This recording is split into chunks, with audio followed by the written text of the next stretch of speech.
Welcome to my Arc Raider's guide on the Bastion. In this vid I will show you which parts of the Bastions are armored, where shots will do 0 damage, and which parts of the Bastion are soft and how much damage you will do to each of these soft parts per shot.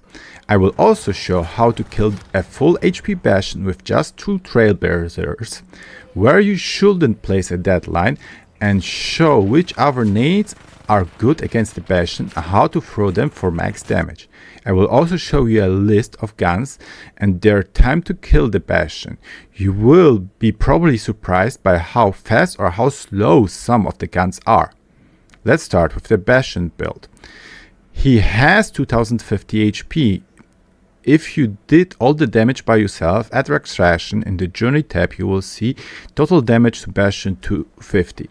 In game, every time you do damage to the Bastion, you will see on the left upper corner plus XP damage to Arc, and this number will be 2 times of the actual damage you do, so 4100 in total. The Bastion might look like he is all armored, but this is not the case, and it's confusing because most of his soft spots are black, as is his armor. The belly is a soft spot, and the top middle part, the back and the gun part in front. Shooting the armored legs of the Bastion and his side top armor will do no damage to him. You will only do 18 damage to him when you finally shoot a leg armor off and expose the soft legs underneath. But generally it's not worth targeting the legs. These are all the soft and armor parts of the Bastion. How much a single anvil shot will do to do XP arc damage. Yes, shooting the power cell will do the most XP damage at 120, and also the last shot that breaks the power cell will do 300 XP damage. If you shoot around the power cell and hit where the red core inside the Bastion is, you will do 96 damage. That being said, most of the times, once you hit the Bastion in the back, he will turn around right away, so unless you stun him or have other raiders who shoot him from the different direction, you most likely will face him from the front. That's why shooting him in the bottom belly part or top center part makes the most sense. If you above him, you can often hit him on top while being in cover, and if you on the same level, wait between his reloads and shoot the belly in the front. Yes, shooting off his legs will stun him for a little bit, but unless you are at close range and want to run behind him to try to target his power cell, where this little target will do 120 XP damage per anvil hit, then it's just better to shoot him from far in the big soft parts that will do a consistent 80 damage. Plus, I think it's just too dangerous. Only with a volcano you have a real chance of destroying his power cell in one mank, and if you miss, he will turn around and shoot you. That's why I think shooting behind cover, especially from above, is way more convenient and safer.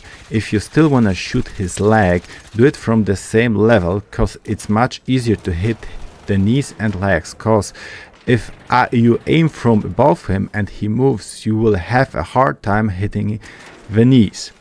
Okay, so what gun should you use? First, you got to realize that heavy ammo or energy clips are only better at shooting off armor on the legs.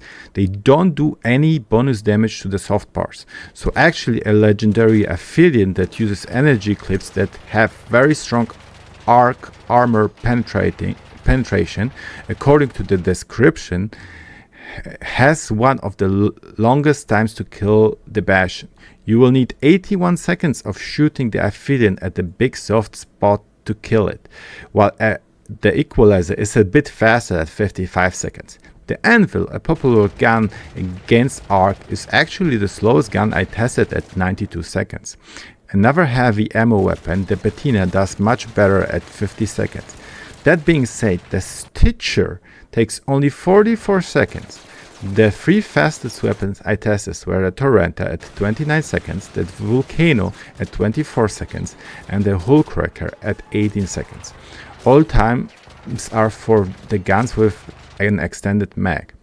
A kinetic converter should drop the times even more. Generally, you want a high DPS gun that doesn't need to reload a lot and has a quick reload.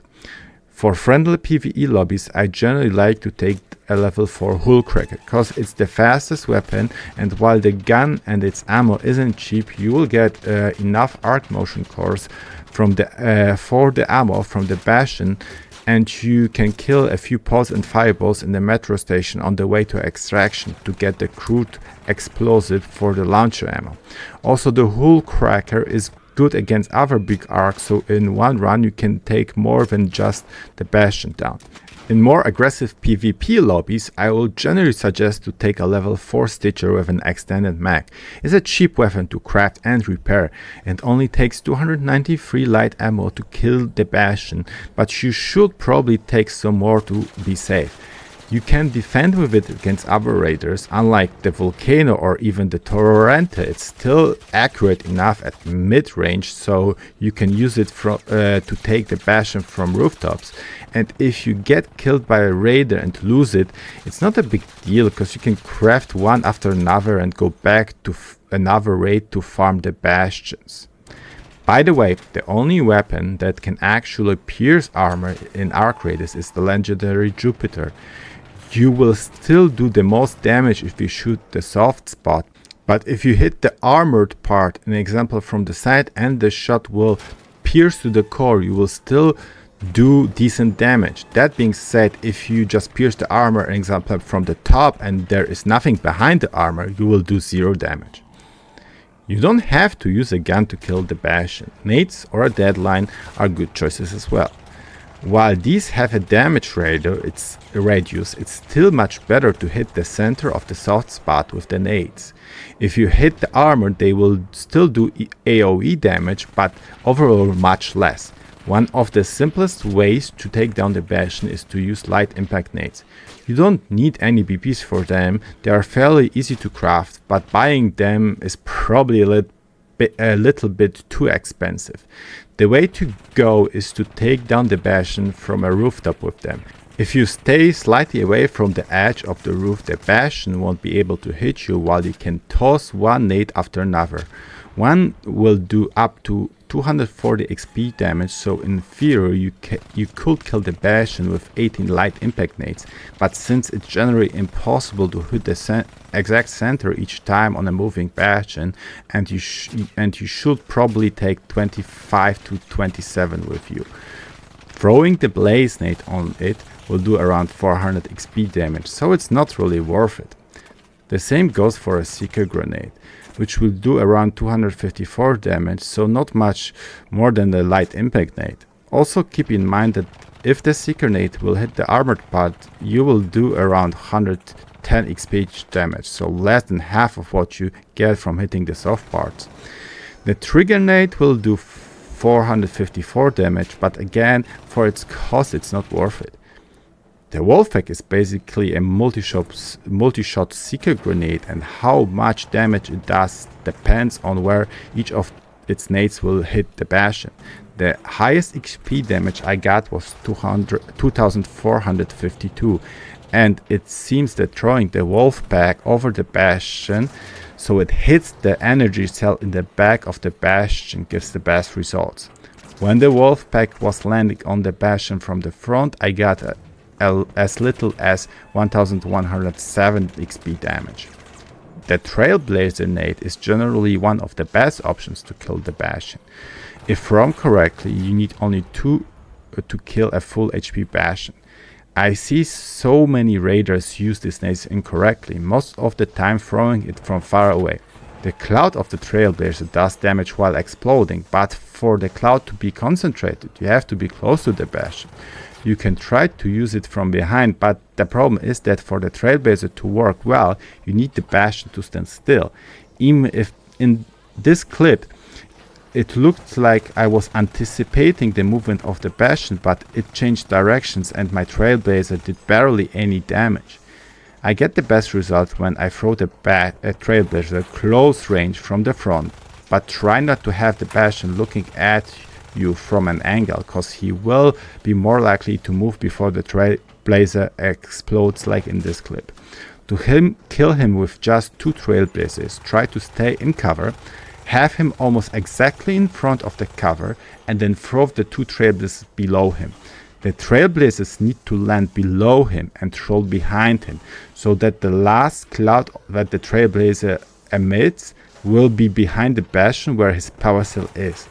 If you aim the Trailblazer where it lands in front of him, it won't roll past him and you won't be able to kill him with 2 Trailblazers. My biggest problem with the Trailblazer is that you have to be super close to him and that it's really hard to craft a huge amount of Trailblazers unless you make specific synthetic oil runs. The deadline mine is a popular tool to take out the Bastion. In my opinion, it's cool to use, but it has its downsides. The best way to kill a Bastion with it is to walk with it from behind and place it on its backs near the power cell and run away.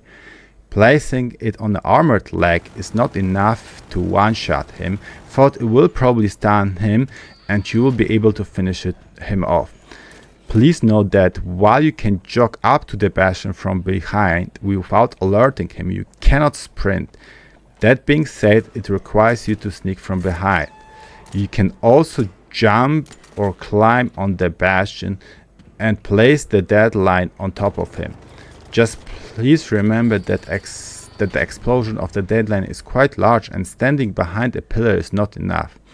If the Bastion is facing you, you can use a showstopper to stun him first, but you cannot be close to the Bastion because then the showstopper will stun you too, and if you throw it from farther away, you might not make it in time, but with the right timing you can get it to work. Don't generally waste your time placing the deadline on its sides armor, cause when I tested that it only did 1821 XP damage, so not even 2 such deadlines would be enough to kill it. Overall, I have died and seen people die while placing the deadline too many times. The biggest problem is that if the Bastion turns around and kills you after you place the deadline, you will be knocked down and then your own deadline will finish you off. With other methods, when you get knocked down, your teammates can revive you, or as a solo you can crawl to the extraction, especially if you have a survivor MK3 augment. Are there other ways to kill the Bastion? I mean, you can even melee him to death with your Raider's tool. Jumping on him and hitting him with it unfortunately is not the best method, because he will try to shake you off quickly. The most famous method is to slide under him. To do it, you cannot start the slide too quickly because you won't make it underneath him. You have to start the slide when you're almost next to him.